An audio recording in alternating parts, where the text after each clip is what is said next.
Welcome to Sharpman Academy, a platform for you to learn and advance your research writing skills. I recommend you search for Sharpman Academy on YouTube. You subscribe and you share with your friends and other pages so that they can also join as we all grow and advance our research writing skills. Share Sharpman Academy with your friends so that they can also benefit from the things that are being posted on this page always. Yesterday, I received a message from Hackman. He said, "Please, sir, I am in the field of social sciences. Am I qualified to join?" Yes, you are qualified to join. Sharpman Academy is for everybody. It is not for specific field. It's for engineers, health, business people, like everybody, because the information given here are general information to write research writing. It's general information for you to go about your project work, how you can design your project work.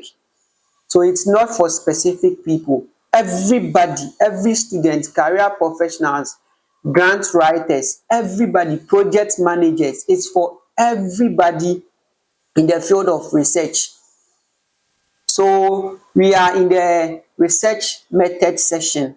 Yesterday I treated cross-sectional study, and today I'm going to treat case control study, and then the type of topics or studies that are best fit for case control study. So case control study is one of the observational study designs that seeks to compare individuals with specific outcome of interest and then against individuals without the outcome of interest. So like you are comparing people with a specific disease against people without a specific disease, but they've been exposed to a factor. And then it's examining the exposure, the past exposure to a risk factor to the development of the disease of interest, what you are looking, or the outcome that you are looking up to. So what your study participant has been doing previous years or previous days and months, then you are looking up to see what effect will it have on their life as they move on in their life activities. That is what case control study design seems to determine. And then with the description, one of the goals of case control is to investigate the possible existence of association between exposure factor and then disease of interest. So is there any association? Is there any significant association between you being exposed to the risk factor and then the development of the outcome of interest, or being physically inactive? Is there any significant association between you developing hypertension? So this is what the case control seeks to determine. And then one of the importance is that it's able to determine the individuals who has been exposed in both groups, both the control and then the case group. So those that have been exposed to the factor, it is able to determine those people. And then if the risk factor is linked to the disease, it means that most of the people at the control stage, they will not develop it, because it means that if you are not exposed, you won't develop the disease. So this is the pictorial representation of case control study. So when you pick a community in general, we have people who have a specific case and then people without the specific case. So let's say hypertension. So in every community, or the community that you are targeting, when you pick them, there will be people who have hypertension and then people who do not have hypertension.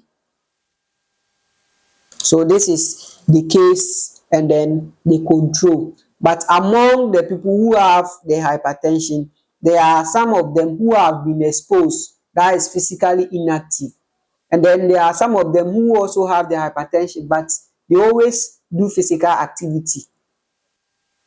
Likewise, when you pick the control group, you have people who have been exposed, that is physically inactivity. They don't do any exercise, they don't exercise.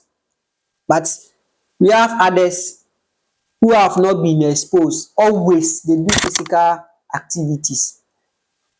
So when you see the arrows, we have time and then direction of inquiry. So the time is what will happen, and then the direction of inquiry, we are looking at what they did, their exposure, their physically inactivity, to what effect will it have in their life as time goes on. So that is what case control seeks to determine, that your previous exposure, will it have any effect on you? Then let's compare those with the disease who have been exposed, and then those without the disease who have also been exposed. Then let's see among them that is there any odds of developing the disease if you have been exposed. Then with the characteristics, case control study is retrospective in nature, because you are looking at what they did to see the effects in the future. That okay, you've been not partaking in physical activity. Is there any influence to hypertension? So you are looking at previous days to see, as time goes on, what will happen. Then comparison is also compare the two different groups, those with the cases and then those without the cases. You compare to see if there is association between the exposure and then development of the outcome of interest. And then also matching. So with the matching, you need to group the people according to their same characteristics. So you don't have to pick people with high age against people with low age. Like when you are working on hypertension, then you pick people within the age of 13 to 15 against 60 to 68. You won't get it. You need to pick the people from the same category so that you'll be able to determine the odds very well, because here the age difference is too wide and then they share different characteristics. These are people with very strong immunity from 13 to 15, and then you are comparing them with people who are above 60 years. So you won't get, your results will not be accurate. And then so with the analysis, it use odds ratio. So it compared to see the odds ratio, the odds of developing the disease if you are being exposed. So is there high odds of developing the disease if you have been exposed to the risk factor, or is there low odds of not developing the disease for those who have not been exposed? So it seeks to determine the odds of developing the disease among the two groups. So we have some studies that are best fit for case control study. So the rare cases, case control study is mostly for rare cases, like uncommon cases, cases that is not common in the community. Then it takes time to develop it so that you'll be able to follow them as time goes on. So that is one of the best fit topics for case control study. And then also disease with long latency, disease like cancers. So these types of disease, they take a long period of time to develop. So you need to use case control study, then you'll be able to determine the odds of developing it when you have been exposed. So let's say you are comparing people who work at the mining site to see that working at the mining site, is there any significant association for developing cancer? Then you'll be able to compare it, because cancer takes a lot of time to develop.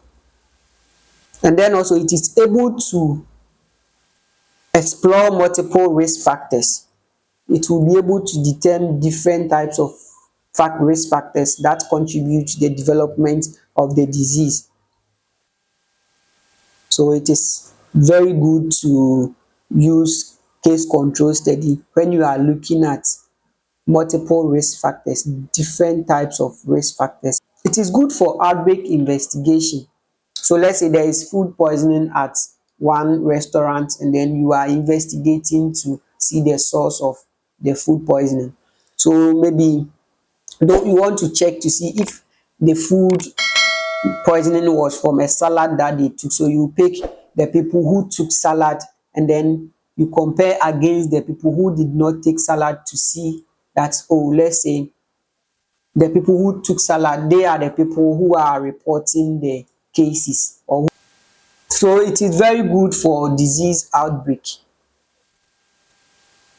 So with the strength of a case control study, it is flexible in studying multiple exposures. Like I said, it is capable for studying multiple exposures from different levels. You'll be able to determine the different forms of exposures that contribute to the development of the disease. And then time efficient, because it is good for real cases.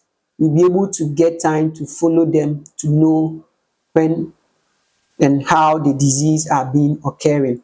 And then also it is cost effective, because you don't put them on any intervention, you are just following them, so you don't mostly invest much in them.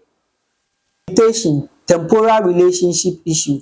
Establishing whether the exposure occurred before the outcome can be very difficult to determine due to the retrospective nature of the study design. And then recall bias. Sometimes the people find it difficult to recall what happened, because you are asking them of the things that they've done for the past. So it becomes very difficult for them to recognize it and give you accurate information. And then selection bias. So sometimes too, you won't get the controls to select. It becomes very difficult to get the controls to select. So sometimes it becomes biased in selecting them.